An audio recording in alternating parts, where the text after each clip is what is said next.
made me whole, fulfilled.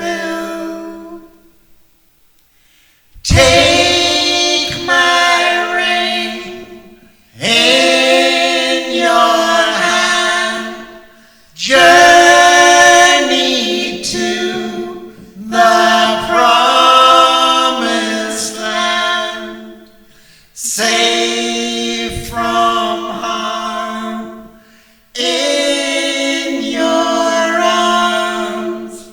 You and I say entwined evermore,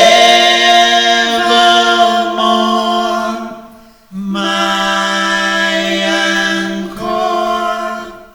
Oh, my friend, fulfilled.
Danielle de Picciotto, Alexander Hacke, Hacke de Picciotto.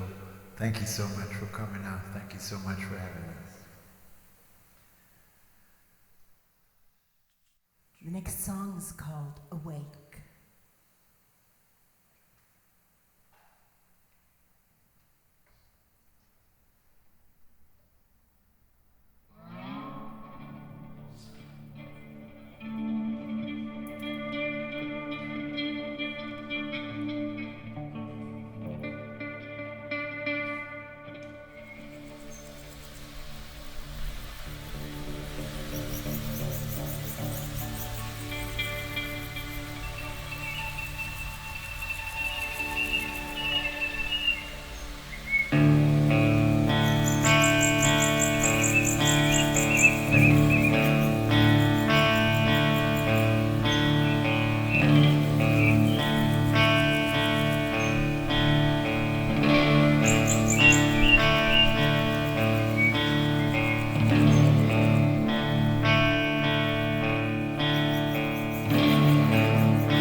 Excellent.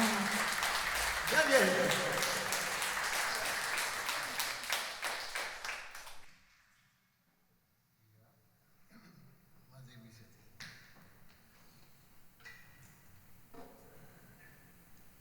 The next song is called The Seventh Day,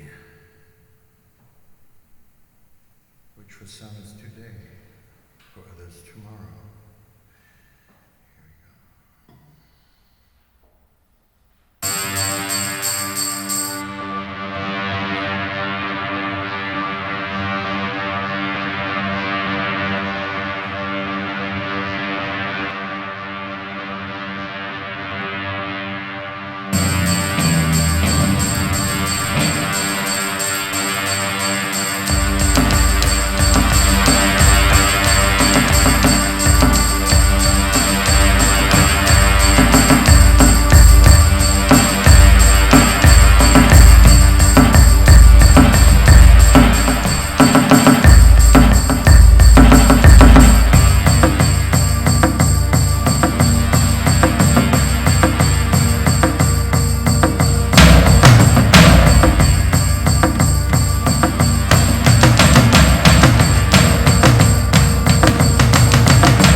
Canada for such a long time, we're playing songs from all different albums that we've released. And this song is called Hackedepicciotto.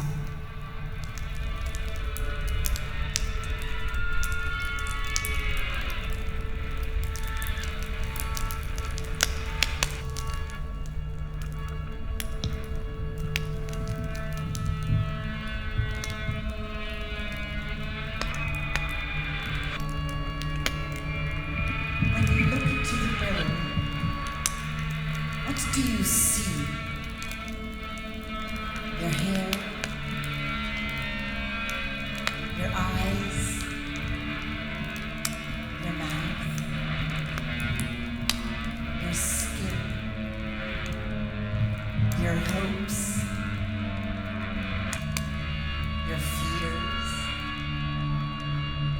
Know thyself.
ipsum, know thyself. Tu ipse esto, be thyself. Ama te ipsum, love thyself. Ladies and gentlemen, boys and girls, brothers and sisters, thank you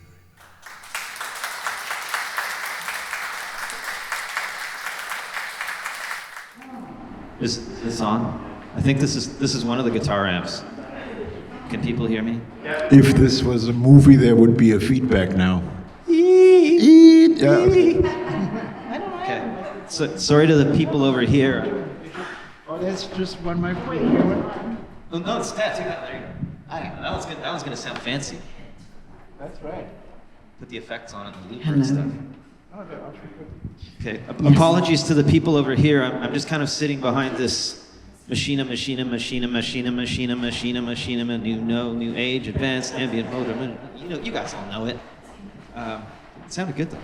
This is good gadget for this. This is very good because now I don't have to have a computer on stage anymore, which right, just and makes... no endless loop, like no pre-structured, you're not karaoke. That's right, yeah. And also having a computer screen on stage imposes a unpassable barrier between you and the audience, and this is different. It's a force field. Computers are force fields. Absolutely. I agree. I totally agree. That's the note. What is that, 180 hertz? Okay. All right. I was told to say who I am. Who are you? My name is Timothy Glasglow. No, stop. No. Absolutely not. I live like 8 doors down, and so because I was the closest, they asked me I had the shortest commute, they asked me to do this.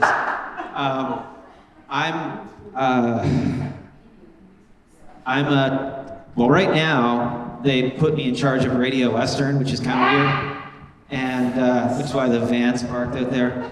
94.9 FM, radiowestern.ca, all that stuff, their obligations are covered. But before that, I was a traveling audio nerd who would travel around the continent and sometimes outside of the continent, and often design, build, maintain, and occasionally get to operate recording studios for various clients around wherever. And so I spent a lot of time messing with wires and things and with musicians, and sometimes they would let me play things and produce things. And so I'm just sort of a person who's done that stuff. That's less pertinent to this conversation than the fact that I've sort of had an acquaintance with these people for a while, going back to, I don't know, 2013, 2010? 2010. And even before, and also Alex here, his musical ensemble, going back to when I was a wee lad, I've been a big fan of that forever. And in the early 90s, I got deeply involved in this other music thing called techno, and Danielle over there has a little bit of history with that. Now the challenge of doing a discussion like this, I mean, somebody said to me yesterday or the day before, have you done your research? Have you prepared for this? Do you have your notes for this Q&A? And my answer to that is absolutely not. I've done no preparation, but I'm a little bit aware of the stuff, and it's probably better because I don't want to just go into, the challenge for this is that some people in the audience are going to be familiar with what you guys are and what your history is, and other people in the audience are going to have no idea whatsoever. And I really want to make sure that I don't alienate anybody or leave anybody kind of, not following what it is that we're talking about. And so I'm just going to start with this question for you, Alex, which is, when using a Barkasberry pickup on a shopping cart, what is the best microphone preamplifier to use to get the best sound? Because they all know. Would it be Neve, or would it be something clean like Millennia? Well, you can also just run it straight into a guitar amp and then go from there. There you go. See? Okay, so I'm done. We'll go to the floor now. Okay, so what I will say is, in case people don't know, you guys are well, known to be from Berlin, although maybe you had a time before that where you weren't from Berlin. Were you always from Berlin? Yes, I was born in Berlin, Neukölln. Is Berlin one of those places like New York where 3/4 of the people in Berlin aren't from Berlin? Yep. Yeah, okay. Like me. Yeah, you're one of them.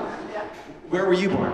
I was born in Tacoma, Washington. There you go. Yeah, but I moved to Berlin in '87. How old were you when you moved there? Can I ask that question? I don't remember, it's such a long time ago. 87 though, that's a really amazing time to go to Berlin because you're there just in time to catch the next 2 years of craziness, right? Exactly. And I remember a long time ago, maybe you said, hearing somebody, did you have an apartment that actually overlooked the wall or you had a view that you could see? Yes. That's crazy. Yeah, I basically watched the wall fall. Like I could see it from your kitchen window. Yeah, exactly, from my kitchen window, yeah. And it was really creepy because before it fell, I could see the children playing in a kindergarten in the eastern part and listen to their voices kind of flying over the wall. And it was really creepy, and then the wall fell and they could run over to my street. And then you never saw them again? Nope. Because ran East away. Berlin became a ghost town immediately.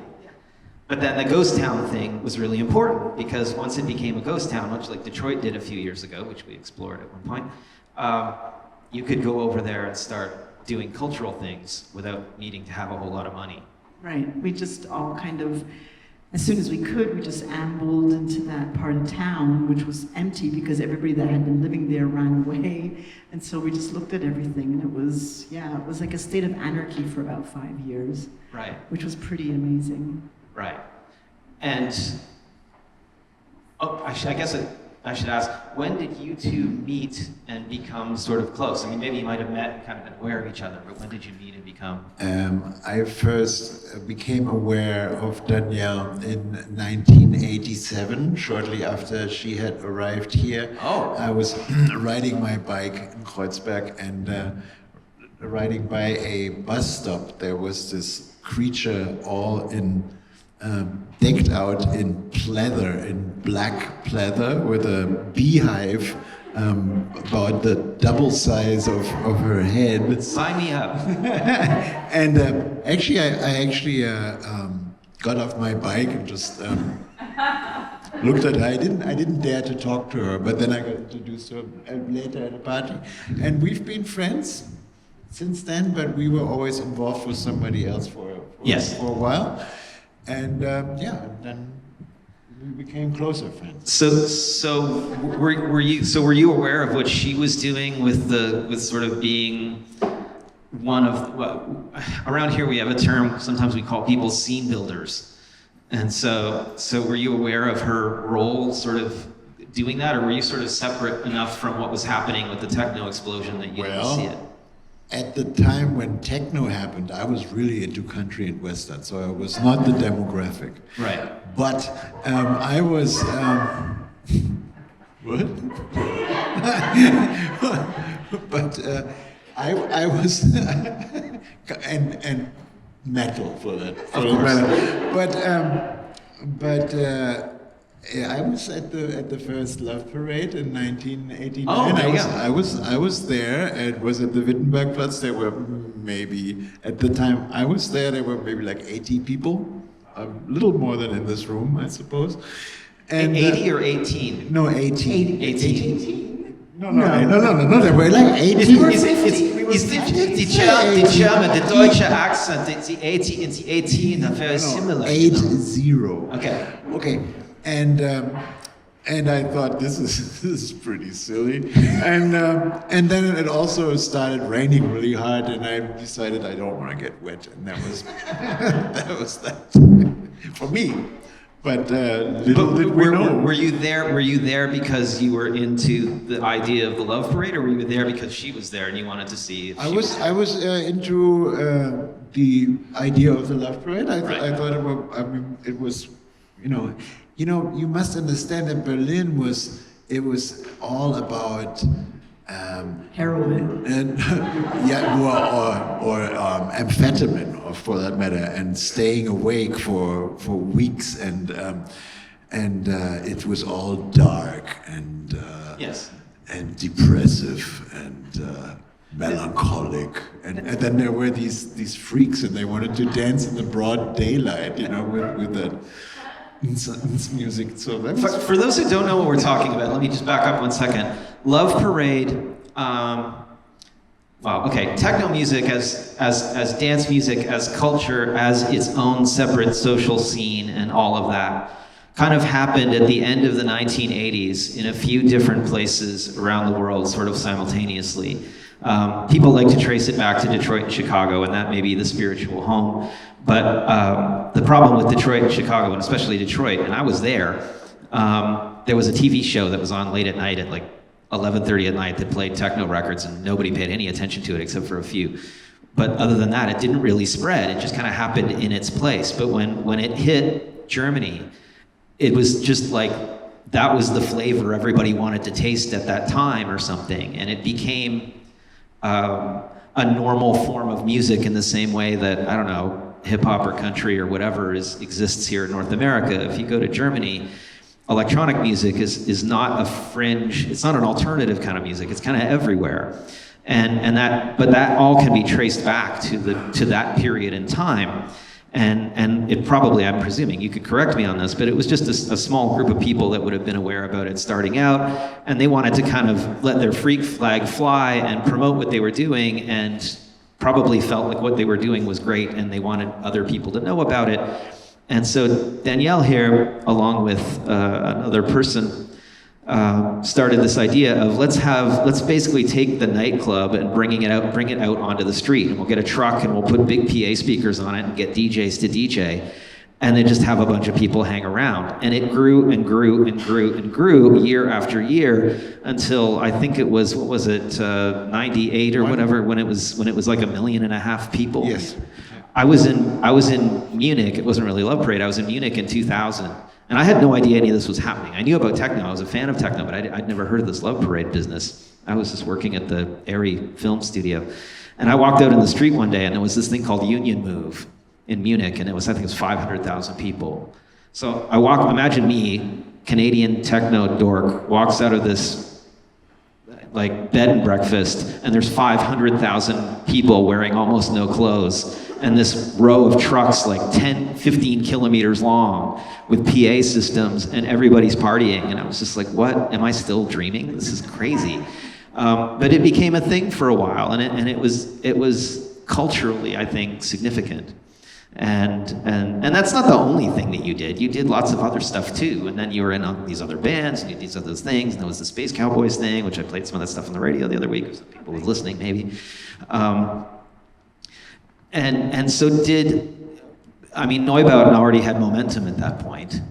And so, everybody's going to want to know this. What was the connection between you guys in Unstrittende Neubauten and what was happening with techno in Berlin at that time? Were you sort of like listening to it? Were you influenced? Were you rejecting it and saying, this is new, we're the original cool people?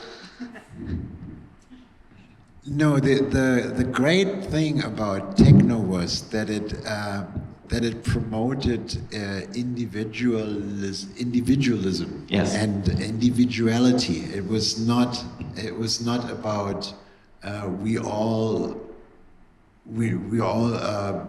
are facing in the same direction and Conforming. and conformity and worshiping somebody on stage, but it was about Right. you dress up and it's about yourself, and we loved the idea of hijacking these spaces. Yes. And that's what Danielle did even before the Love Parade. Yes. And after the Love Parade, that they would grab these empty vacant spaces and turn them into something crazy for 2.5 nights. Yeah, right. And then it would be over and it would be different and all that. And I basically love, and I always loved the idea of repurposing anything, equipment or Right. or objects, and the techno instruments, Yeah. you know, like the 808, the sequencers and the rhythm boxes, they were originally manufactured for traditional musicians to rehearse their, you know, to become virtuos. If you've seen the Canadian shout-out, one of the first magazine advertisements for the TB303 and the TR606, the little tiny silver boxes, was the jazz pianist, the Canadian jazz pianist Oscar Peterson. Oh, yeah. And he's sitting at a piano, and they're sitting on top of the piano to be his accompaniment. Yeah, and exactly that happened. So the musicians would buy these machines, use them for a while, and then think they were boring and sold them to the you know, the pawn shops, Yeah. and then the kids came, picked them up, and turned them into something new, something beautiful. And I always appreciate that that whole idea. I think that's the most important thing that we can do is like repurpose, upcycle, you know, like anything that we can get our hands on. Right, and Einstürzende Neubauten certainly has made a career out of a lot of that in a sort of primitive sense with metal and objects and parts of jet turbines and things. Yes, we gave many objects a new life in the jet set. You know, like what was once a, you know, like a traffic sign in Zagreb, you know, now has traveled around the world many times. If you could ask it, would it be more proud of its time being a traffic sign and directing all of these people, or more proud as a musical instrument? Yes, you know, you have to die in order to be reborn, and you know, I suppose they're happy. That's true. One of the first quotes I ever remember was from that you guys was, the destruction is not negative, you must destroy to rebuild. There you go. Yes, there is an essay by Walter Benjamin, and he says it's called The Destructive Character, and it says the destructive character is merry. He knows only one thing: making space, making room. There you go. So then all of this is happening, and then at some point the two of you decide to start making music together. And was that something where just as soon as you met, because you were both musical, music started to happen? And was there ever a moment where you were like, we should do something with this and actually, you know, make it product? Well, we pretty early on started doing stuff together, but at the beginning it was more like audio-visual projects, because I also do art, and I would do a lot of projections and animations, and Alex would do music. The first thing we did was it was called The History of Electricity, and I took a little children's electricity set and kind of made like a weird animated abstract movie out of it, and Alex played very abstract music to it. And so, because I also do music, we started kind of morphing more and more into some kind of interdisciplinary project mode, and we did a lot of projects like that for 10 years. A lot of them were based on literature, like The Ship of Fools, or Mountains of Madness, stuff like that, because we both like literature, we're both bookworms. And then at one point, we were like, we really would like to find a sound, like our sound. I see. And it was difficult because I come from a classic background. I learned piano and violin very early on, and Alex comes from a different background, obviously, from the Neubauten background. It was like, how are we going to get this together? It kind of seems impossible. So we tried all kinds of different things, and nothing really worked until we went to Joshua Tree in the desert. And the desert did it. For some reason. Were there illicit substances involved as well? Or No, not at all. You Just, don't need just that the in desert enough? Yeah, you okay. don't need that. Yeah, what was it? That sound bath thing called? Oh, we went to the Integratron in Landing. It's called this town in the Mojave Desert, and they have this dome there in the middle of the desert. And they say that it was founded by aliens, I think. Oh, clearly I have to. Yeah. Somebody. Who's had in? An alien. Should we get a bus? It's a good Lansing. Lansing? It's called the Integratron. Okay. They do You can sound baths, and Google. so it really influenced us. Just being in the desert, we were in a studio that had a huge glass wall, and just seeing the desert, we improvised a little bit, and then it turned out that if each one of us did exactly that, which each one was best at, it somehow worked. So Alex is really good at being loud, and I'm really good at playing melodies. And for some really strange reason, it worked. So we had found our sound. Yeah, and also the point is that we gave up the house that we had rented in Berlin in 2010, became nomads, and also it was this epiphany or this catharsis of thinking. We gave up all the confining architectural structures. Why should we confine ourselves now in musical structures such as verses and chorus and stuff like that? And why don't we just interact and kind of liberate ourselves from these structures also? And we did that, and that was the most successful thing. Right. And the nomad thing, I wanted to get to that because that, I mean, when I met you guys, that was the thing. It's like, you know, where are you from? Where's your home? And they're like, well, we don't have one. And that was a really interesting idea. But I know, Alex, I mean, you spent a bunch of time, where was it, in like Prague or something, or Budapest? There was like a documentary at one point, or a film that was done where you were, and you spent a bunch of time, like, you were kind of in the eastern side. Istanbul, that's right. You were in the eastern part of Europe. Now, a lot of the stuff that you do musically, to at least a layperson, you would think that a lot of that would have Eastern European influence, like the sort of playing a whole lot of fifths and sharp fifths, or fifths and plus a semitone, and all of those kind of intervals are very Eastern European. Was that something you just kind of absorbed, or was it something that's just, it's something you like and you just keep wanting to do it, or? Well, it has two reasons. One, Alex really likes unusual rhythms. He really likes like really unusual rhythms, and like 9/8. Yes. I don't know. It's like he gets really bored if they're too easy. And my father was born in Egypt.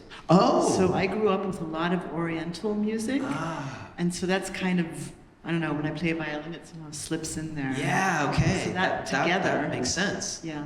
Okay. And then I mean, jumping way ahead, we can jump ahead and jump back. I mean, we could also talk here forever, and I probably shouldn't talk forever. These people want to talk. Jumping way ahead, being nomads and traveling around, working in different places, working in different studios, and being inspired by all these different places you go, and then COVID hits. And how did you cope with that? Because now the nomad thing is really hard. Well, for the first 3 months, all we did was sleep, because we were so exhausted from traveling. I mean, we always were jet lagged all the time. We were tired, and then it was like Did you rent a place at that point? Well, we have an office. We have like a little office space, which is about as big as a bed, and you can walk around it. Like, Alex's feet can't go sideways. It's about that big. So that's the place we have when we're in Berlin, because it would be too expensive otherwise if we would have to rent something. So when COVID hit, we were in that little space. But also 2000, because we also have a recording studio. Yes. And an art Since studio. 2017. Yeah. Right. Okay. Yeah, so we were lucky because we had just gotten it before the. But we were about to give it up again. Yeah. If you remember, because 2020 was supposed to be a really big year. We had all these like great tours planned, and it was the 40th anniversary of Neubauten. My heart is still broken. So yes, I know, mine too. It was supposed to be like a world tour for Neubauten. You know, like there was a sold-out North American tour, and everything's supposed to happen. And then the first lockdown came down,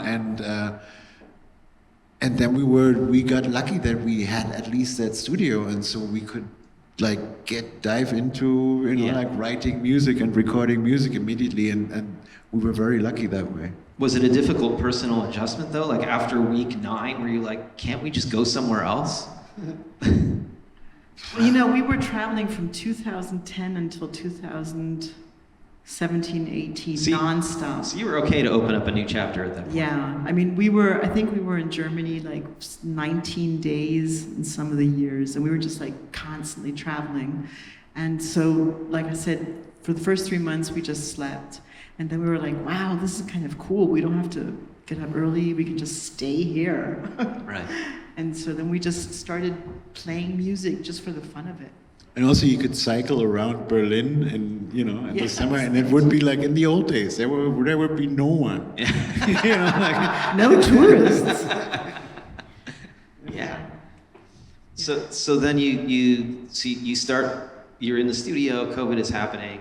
You start. Well, I mean, you guys had done records before that, though. You had done a bunch of records before that, and then COVID probably just gave you a lot of time to go deep. Did you go deeper into the creative process because you had all of that time and you weren't sort of on a clock? Well, you know, I mean, we're basically together 24 hours a day anyway. Yeah. When we were nomads, we were always together 24 hours a day. So we were lucky in that way because, I mean, other bands were separated because of COVID. They couldn't see each other for 2 years or 3 years. Right. We see each other all the time. Right. So it wasn't very much of a difference. But you're in one space, though. You know, Yeah. It's still the same equipment. It's still Yeah. the same acoustics. It's still the same vibe. Yeah, but then also one luxury that we allowed ourselves, since we couldn't travel anymore, was to actually work in a traditional recording studio. Right. Like the Silver Threshold was the first record that we actually recorded in a traditional recording studio with an engineer. Right. I saw that. And that was a new thing for us, because otherwise everything was recorded with guerrilla. And you had like pianos and stuff. You had other instruments you could use. Yes. Also, yeah, for the record that's coming out on the 28th, our new album, Keepsakes, is going to be released on Mute Records on the 28th of July, and please support your local record store and order it there. And Yeah, this record, for instance. The first single is out. Yeah. You can find it on streaming platforms, and no, but you shouldn't stream. I agree. You know what this little I manage a radio station, so I'm definitely going to agree with that. you know what this little pocket in your jeans is for? That's for your Spotify royalties.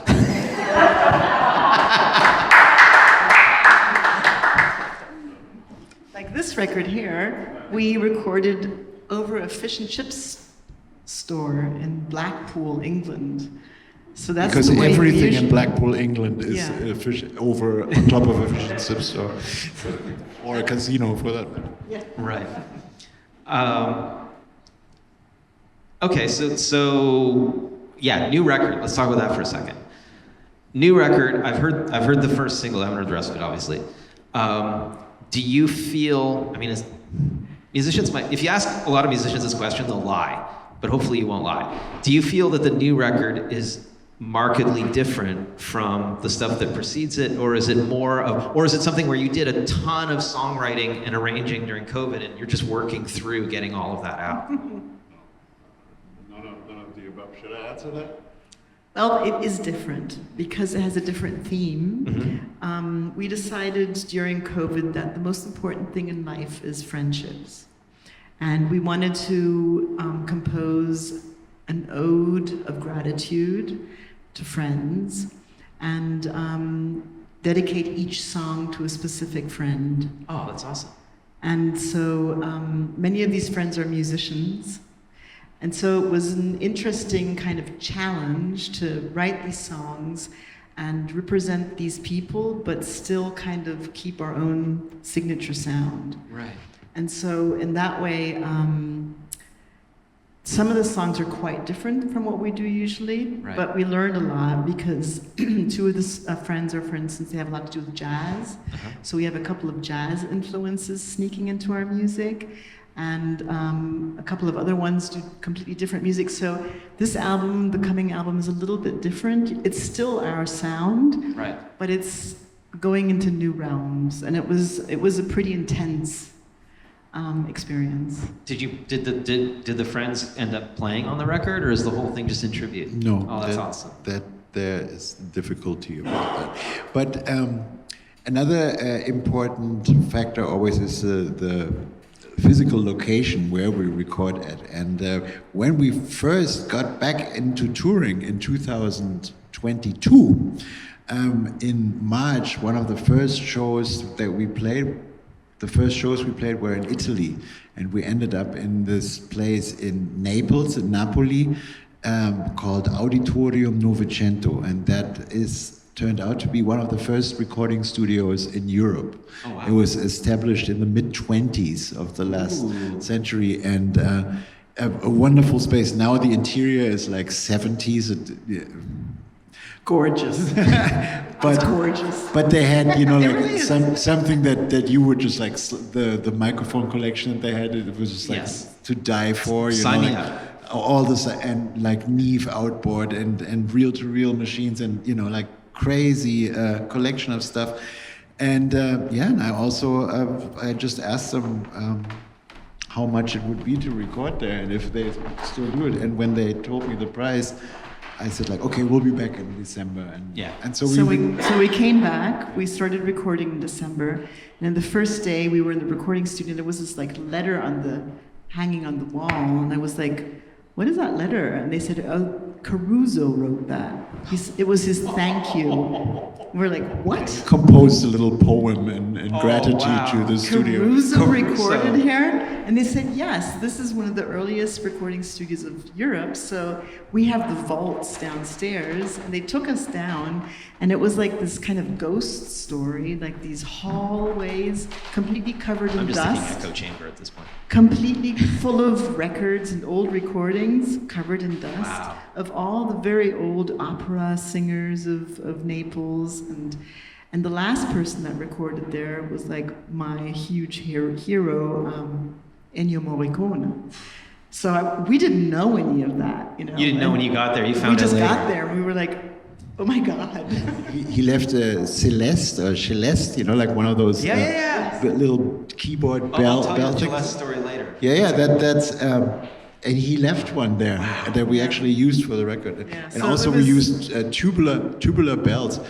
They had a set of like 2 octaves of tubular bells, these like things. Yeah. And one tubular bell is like $250. Right. So they had 2 octaves of that. We own I think 3 with Neubauten, three keys, and they had a whole set, so that was cool. So it was a really special. It was really special recording there, and then recording this album dedicated to friends. And it was a very intense period because we didn't have very much time to prepare. As usual. Right. Yeah, so we basically had to record and compose everything within 2.5 weeks. Right. So that was like, it was really, really intense. We just worked like crazy. Yeah.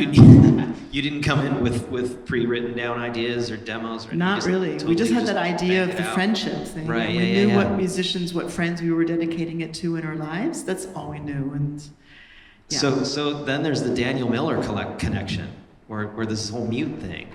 Now Neubauten had stuff with mute before, right? Is that an ongoing thing, or did that start and stop? And That kind of ended when Daniel originally sold Mute Records Yeah, right. to EMI first, and then it was bought up by somebody else.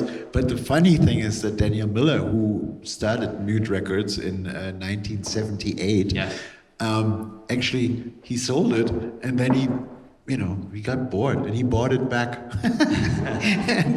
and so now it is an independent record label again. Right. And hence you guys and Yeah. this other guy, Lee Ronaldo, that some of us know is on mute. Yes. I've maybe worked on some of those records, maybe a little bit, just a little. And is this your last record was on mute though, was it? Or was? This one. yeah, the Silver Threshold also was okay. on Mute. So this is. Does it feel like having? I mean, have you always put stuff out on labels, or have you done stuff independently? Or and does it make a difference to you? Before we would release our stuff on the Neubauten label, which is not really a label, it's just like a label code. In order to get your records into a distribution, you have to have a label code at least in Europe, and that's how we would release before. But we released the Neubauten label. But just using their code basically, and and now that's why I'm saying before I would always say like buy our records at the shows. I still love it when people do that, but and buy our records on Bandcamp. We still love Bandcamp and all that. But now actually I can say like support your local record store because Mute is being distributed internationally, so you can actually go to the store and say like, I want this record, and if you don't have it, they'll order it for you. Right. Yeah, exactly. And maybe you won't. I mean, I know that it's for super Neubauten nerds. Neubauten maybe hasn't had the greatest relation with independent record labels in the early days. There was definitely some kerfuffles there. Yes, but now it's all sorted out. Okay. Okay, well, I don't know. Is there anything else we should talk about before we open this up to the floor? Because it's been going, I guess, for a while. Anybody got anything you want to ask or add or talk about? Criticize? Yes, Ian. I have a question. So, hi there. Hi. I first heard your music in, Neubauten in 96, I think it was. And it was through the release through Nothing Records, through record of Nothing Records. So I bought I'm Annoyed, and then I bought the remix album that came with it, Pansonic, and people like that. And it totally changed my musical world. Because before that I was listening to a lot of like acoustic music and rock and roll. And my local record shop brought those in, and it totally changed my view on music, how music can be made, and how to listen to music, and what were instruments. And I was just like so amazed that someone like Trent would sign a band like that to introduce it to North American audiences. So I've always been curious how that relationship started with you guys in Nothing Records. How we got into Nothing? How you got into Nothing Records? That's a really good question. I think it was Trent Reznor actually that kind of heard of us. Because it was his liked label. us, yes, Yeah. and liked us. But Nothing Records was owned by Interscope, and Interscope was owned by a big supermarket chain. Really? Yeah, like something like Walmart. You know, Okay, so yeah. They owned Interscope, and that's how our story on that label ended pretty quickly. Well, it ended for a lot of people though, because Nothing Records signed up. It was sort of like the fishing net that gathered up anybody that was sort of on the fringes of what would have been called industrial music at that time. So you had like Nitzer Ebb, and you had all these different people that all ended up connecting to Nothing. And then, as I understand it, Nothing was sort of, Interscope was bought by one of the big three or whatever, and then the whole Nothing thing just stopped. Yeah. And then all those bands were sort of back out on the street, which was, because I remember when that happened and all these people got onto Nothing, and the people that were like in a backwater place like London, Ontario. It was really just this is great. It was a very short-lived thing, Yeah. and the only thing I actually remember benefiting from that connection was that they gave us carry-on luggage. I had a carry-on suitcase with a Nothing. But did they not give you a big advance to fund End Annoy though? Because End Annoy was like done in some studio, and it was like a really slick record. I can't tell you, man. At that time, I was still too out of it to know. Does that answer your question, Ian? That's great. I love it. Okay. Yeah. Anybody else? Are you hungry?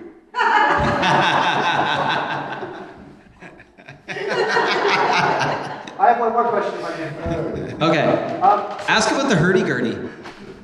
So maybe not me, but I also, because of the remix album, the End Annoy remixes, I was introduced to Pansonic, Mike DeVano, and it became a lifelong obsession until he passed away sadly in 2016. What was your relationship with Mike then, and were you close at all? Oh, Mika, he was definitely a strange one. Lovely character. What was it? The one thing, once we were hanging out with them, Susan Stanger of the band of Susan, she did a project somewhere in France, in Lyon, and Pansonic and me and Alan Vega and a few other people were involved in this. And Mika would have phases where he would be drinking and phases where he would be not drinking. And at that time he was not drinking, and we stopped drinking 10 years ago also. So we were like, what are we gonna do? How are we gonna have fun? So there was this reception at a very fancy hotel in Lyon for this art project that we were involved in. So we decided to buy these really, really expensive cigars at the bar. So Mika and I were both standing there smoking this like giant, these were like unusual big cigars, even like the true, like Australians, I think they call cigar smokers turd fondlers. So we were like proper turd fondlers that evening. And one of these cigars cost like $150 or something like that, which I paid because Mika was, most of the time he was so depressed, that I just, like I just pay for this, no matter what. And our card didn't go through. Had you already set the cigar on fire at this point? Yes, it didn't go through. And but he just let us go with it. And that was my last Mika Banyo memory. That was the last time I hung with him smoking really expensive cigars for free. But we actually hung out with him in Lyon too, because I remember I didn't know who he was, and he sat across from me at the dinner table, and when he didn't drink, he wouldn't smile. And so I sat across from him throughout the whole dinner, and he wouldn't smile, and he wouldn't talk, and he just sat there staring. And I was completely intimidated because I didn't know who he was and why he wouldn't smile, and why he was staring. He was intense. Oh, I have another great Panasonic anecdote. The first time I heard about them was when they recorded with FM Einheit with Mufti. So it's like a former Neubauten member. He would be in Bavaria, and so these two Finnish strange electronic musicians, very quiet. They would come down to Bavaria to record with Mufti, and Mufti would like to be a great host, like do a great show for them, like, oh, let's do like this, and blah, blah, and stuff. And they were like, okay. And then one point they came back into the control room and they said like, we are leaving. This is terrible. We are leaving. And Mufti was like, what? Why? What's going on? So, you put reverb on our music. We don't like reverb. We decided we have to go back to Finland. And They don't have reverb in Finland. There's no echoes in Finland. They just yell at the sky. Anybody else?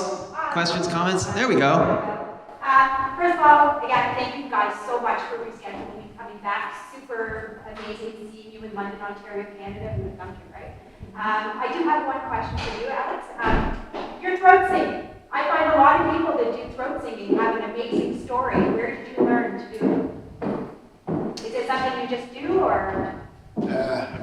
As a kid, I would, in school, I would amuse my classmates by talking like a robot. Talking like a robot like that. And then I realized that I can also sing like that. And I started to